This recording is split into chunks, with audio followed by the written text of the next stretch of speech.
ছাত্ৰ-ছাত্ৰীসকল মই মৌচুমী তোমালোক সকলোকে জনাক মৌচুমী ইকো ক্লাছলৈ স্বাগতম জনাইছোঁ ডিফাৰেন্সিয়েশ্যনৰ এটা মেথ শিকিম আৰু আজিৰ ক্লাছটোত আমি যেটো আমাৰ এক্সপোনেনশিয়েল ফাংচন আছে বা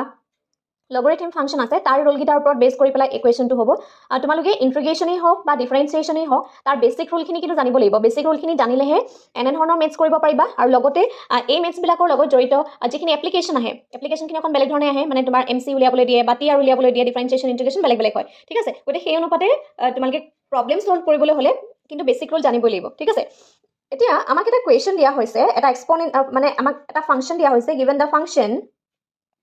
y function e exponential function of 3x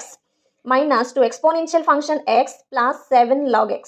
ঠিক আছে আমি কি উলিয়াব লাগে আমি ডিফাৰেন্সিয়েশ্যন উলিয়াব লাগে যেতিয়া ইয়াক আমি ডিফাৰেন্সিয়েশ্যন কৰিম দ্যাট মিন্স আমি কি উলিয়াব লাগিব dy by dx উলিয়াব লাগিব ঠিক আছে d by dx এটা y জায়গাত আমি এটো y হয় ঠিক আছে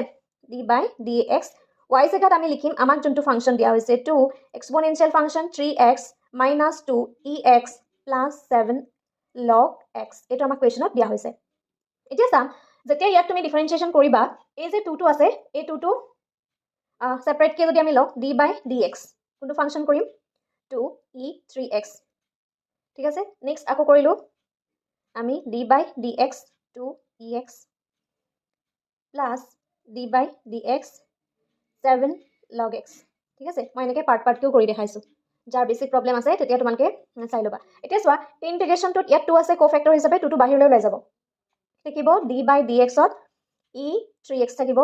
মাইনাস দিয়া ইয়াতো 2 আছে 2 টো বাহিৰলৈ লৈ যাব d by dx only ex থাকিব প্লাস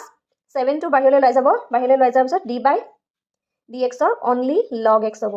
ঠিক আছে এতিয়া চাম ইয়াত 2 আছে যেটা এক্সপোনেনশিয়েল ফাংচন আমি কৰো যেনেকৈ আমি 1 n - 1 কৰো ইয়াত কিন্তু আমি n - 1 কৰিব নালাগে এটা ইয়াত চাবা যেহেতু ইয়াত পাৱাৰটো 3x আছে গতিকে ইয়াত only 3 টো আহিব ঠিক আছে x টো নাহে আমি 2 ৰ পৰা আৰম্ভ হয় 1 টো যদি only x থাকিলেহেঁতেন ধৰা এটোত only x আছে x ৰ লগত পাৱাৰ মানে কিমান আছে 1 আছে গতিকে আমি 1 টো নিলিখো হয় নহয় গতিকে ইয়াত নালাগে কিন্তু ইয়াত যেটো 3 আছে জাস্ট আমি 3 টো আনিছো বাকি e 3x তুমি যেনেকৈ আছা তেনেকৈ বঢ়াই দিয়া এটো চেঞ্জ নহয় দেই